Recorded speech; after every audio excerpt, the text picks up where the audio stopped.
प्रदेश सरकार ने चारधाम यात्रा प्रदेशवासियों के लिए शुरू कर दी है, लेकिन अनलॉक 2 में भी कोरोना संक्रमण के भय के चलते गंगोत्री यमुनोत्री धाम में सन्नाटा पसरा हुआ है। गंगोत्री और यमुनोत्री धाम में तीर्थ पुरोहितों ने देवस्थानम बोर्ड के विरोध में नारेबाजी भी कर रहे हैं। तीर्थ पुरोहितों का कहना है कि प्रदेश सरकार के इस प्रकार के निर्णयों से छवि धूमिल हो रही है। अनलॉक 2 में प्रदेश सरकार ने 1 जुलाई से प्रदेश वासियों के लिए चारधाम यात्रा शुरू कर दी है, लेकिन इस अनलॉक में प्रदेश में बढ़ रहे कोरोना संक्रमितों के मामलों का असर चारधाम यात्रा पर खुलने के पहले दिन ही देखने को मिला। गंगोत्री यमुनोत्री धामों में सन्नाटा पसरा है, साथ ही दोनों धामों का बाजार अभी भी पूरी तरह बंद है। अभी हम गंगोत्री में हैं और मैं यहाँ व्यापार करता हूँ गंगोत्री में विगत 15-16 साल से।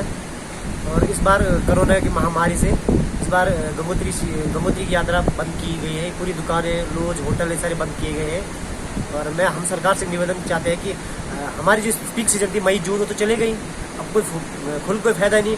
अब फिर कोई बीमारी किसी को अगर हो, एक आदमी किसी हो गई तो पूरी यहाँ की वैल्यू पूरी खत्म हो जाएगी। फिर हम सरकार से निवेदन कर रहे हैं कि आप इस बार न खोलें, अगले आप सितंबर में, ऐसा है तो सितंबर में खोलें। इधर गंगोत्री और यमुनोत्री मंदिर समिति के सदस्यों का कहना है कि प्रदेश सरकार बिना सोचे समझे निर्णय लिए जा रही है, जबकि अभी सितंबर तक यात्रा पर किसी प्रकार की छेड़छाड़ नहीं होनी चाहिए। जय गंगा भैया।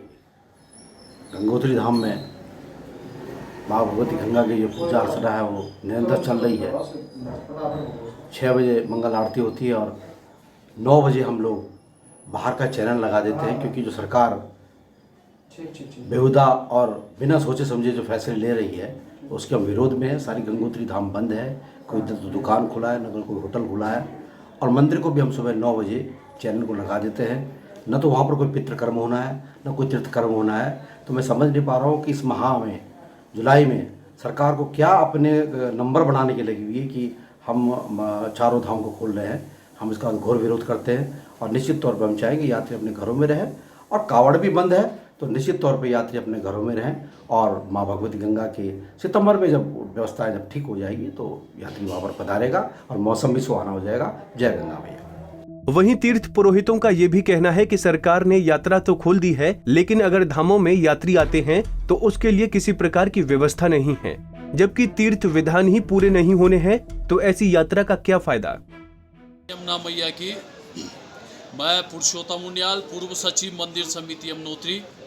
आज से हम पुरोहित लोग जो है खुशीमठ खरसाली गांव में माँ यमुना के मंदिर में कार्मिक अनशन पे बैठे हैं। देवस्थानम एक्ट के खिलाफ, जो उत्तराखंड राज्य सरकार ने देवस्थानम बोर्ड बनाया है, इसके खिलाफ जो है हमने यहाँ पे अनशन शुरू कर दिया है।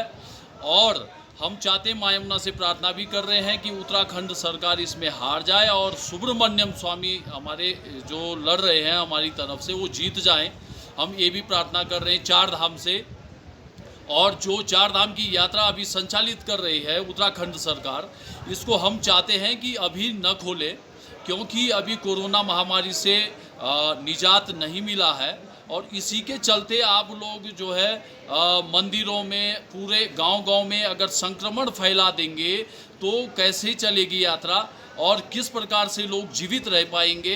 तो इसलिए हमारा पुरोहितों का एक ही नियम बना रखा है, यमुनोत्री धाम में सुबह को पूजा करके मंदिर बंद कर दिया जाता है और दिन में बाल भोग लगता है। उसके बाद रात्रि को शयन आरती की जाती है। उसके बाद मंदिर बंद रहेंगे। जो भी दर्शनार्थी, चाहे लोकल हो या बाहर से आने वाला व्यक्ति हो, वो जो है उसको यमुनोत्री में पूजन का और दर्शन का लाभ प्राप्त नहीं होगा। दरअसल कोरोना महामारी में भय और धामों में यात्री सुविधाओं के अभाव के चलते तीर्थ यात्री धामों की ओर रुख करने में कतरा रहे हैं। यही कारण है कि सरकार द्वारा 1 जुलाई से चारधाम यात्रा शुरू करने की घोषणा के बावजूद इन 2 दिनों में महज 1-2 लोगों ने गंगोत्री धाम का रुख किया, जबकि यमुनोत्री धाम एक भी यात्री नहीं पहुंचा। जिसके बाद देवस्थानम प्रबंधन बोर्ड के खिलाफ चल रहे आंदोलन में अब यमुनोत्री धाम के तीर्थ पुरोहित भी शामिल हो गए हैं। वहीं खरसाली गांव स्थित यमुना मंदिर परिसर में धरना प्रदर्शन शुरू करते हुए पुरोहितों ने बोर्ड को भंग करने की मांग की। साथ ही कोरोना महामारी के बीच चारधाम यात्रा शुरू करने के निर्णय का विरोध जताया। पंजाब केसरी टीवी के लिए उत्तरकाशी से आशीष मिश्रा की रिपोर्ट।